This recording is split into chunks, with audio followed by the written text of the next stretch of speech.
Let's get y'all all caught up with the action with our very own and host of New York Got Game, Dexter Henry. Dexter, what's going on, man? Appreciate you hopping on with this, bro. I'm good, man. I'm good. Just trying to stay cool in this heat, enjoying some summer league basketball. I'm doing good, man. I'm doing All right, good. all right. Another guy that's doing good, doing well, Tyler Kolek. There's a lot riding on the line for a lot of these guys, but my man showed out last night. 25 points, 4 assists, 4 steals. 23 of those points were by halftime. It was kind of like Yep. a bounce back game for Tyler, the creator. It's only been a small sample size deck so far, but is Kolek, I guess, making a good first impression on Mike Brown so far? Well, the first two games, Brandon, were not a good impression for Kolek, right? He was only shooting 19% from downtown in those first two games. So you're a little bit worried with the shot. You want to see a player like him, who's a second year player, be more aggressive. And I think he was trying in the first couple of games, but then some things went wrong, right? He had some turnovers, and that sort of didn't help his confidence. I think he was really in his head in those first two games, especially this Knicks Summer League team's not a good shooting team. They were missing a lot of shots. He's a guy who's a playmaker. You call him Tyler the Creator. That is who he is, and he likes playmaking, getting the ball to other guys and seeing them make shots. That wasn't happening. He was sloppy with the ball. He was turning the ball over. But then when you look about what he did on Tuesday evening against the Nets, he was still aggressive. He got his first three to go down. It was a shot that bounced off the front of the rim and then fell in, and he felt really good after that. You could see his confidence sort of lift up, and then you saw him getting in the paint, attacking, finding other guys. He was draining threes. As you said, most of those points came before halftime. He had a fantastic first half.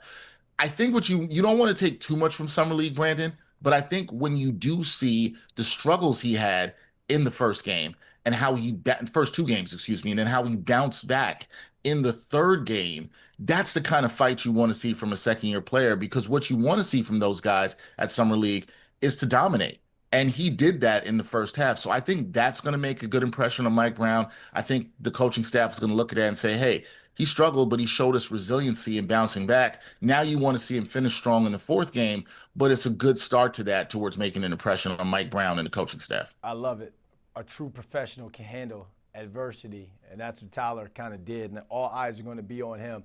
Also, again, I mentioned earlier, a lot riding on the line for a lot of these guys that are on this roster.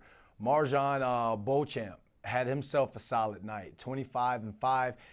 Dexter, he wasn't really on a lot of people's radar to start Summer League. Kevin McCullough Jr. had a big game the other night. So, how Mhm. many of these guys on this roster do you think have a real shot to make the varsity team, and who are those guys?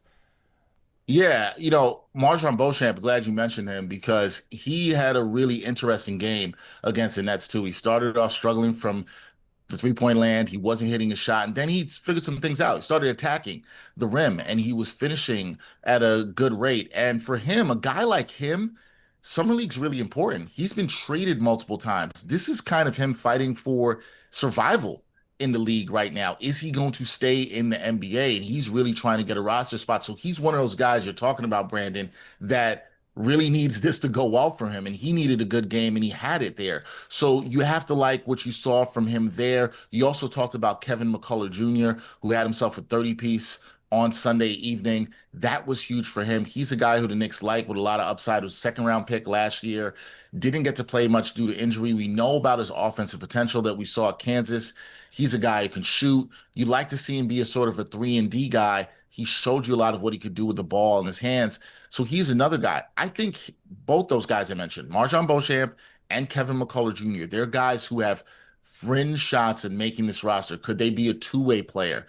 Could they get one of those contracts? Yes, that's possible. We know the Knicks are probably looking to sign another player with the last veteran minimum spot. They talked about targeting another ball handler. Our own Stephen Bondi has reported that. So it's going to be very interesting. But for those two guys, they're really fighting for things, and they want to try to make a roster. We know the guys who are going to make this roster of young players. Kolek is going to have a roster spot. Ariel Hukporti is going to have a roster spot, and Pacome Dadier is going to have a roster spot. So we know those guys. But guys like Marjon Beauchamp, Kevin McCullough Jr., Mohamed Diawara, who they picked this year, but I think he will be a stash player. Those are guys fighting to see if they can get one of those two-way spots. We'll go even deeper for us because we got one game left, and that's on Thursday.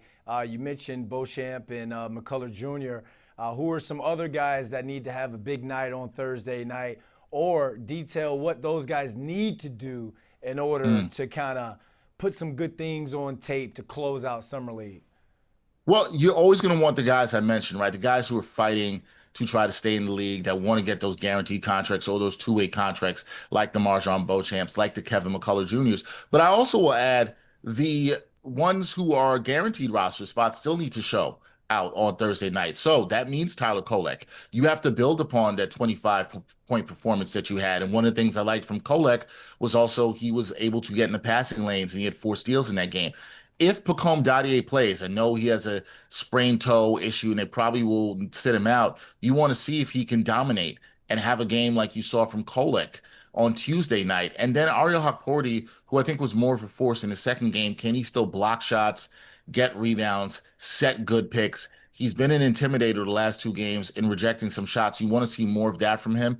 He should be a dominant big man, dominating a lot of guys that aren't going to play in the league here at Summer League. So those guys I want to see stuff from too. And then, like I said, it's the outside guys. Can you see something from a Kevin McCullough Jr.? Can you see continued improvement from a Marjon Beauchamp, a Mohamed Diawara, who had some nice moments in the second game with the ball in his hands? Also, Dink Pate is another young player who's been trying to show what he could do. Shots not really falling from the outside. Can he show you some other things that he might be able to do? So listen, it's the last game. Look, it's a long summer league. Guys want to get home. They've been in Vegas for over a week. But for the guys, whether you're guaranteed a spot, Brandon, or you're still fighting for your NBA career, you still want to finish strong. You always want to finish like a professional. So I think everybody, it's imperative that they play well on Thursday against the Pacers. I feel those dudes, man. After being in Vegas for a week, I want to go get home too, but for other reasons. Dexter Henry, appreciate you hopping on with this, man. No problem, man. Yeah, you don't want to stay in Vegas too long. I hear you on that. Thank you, man.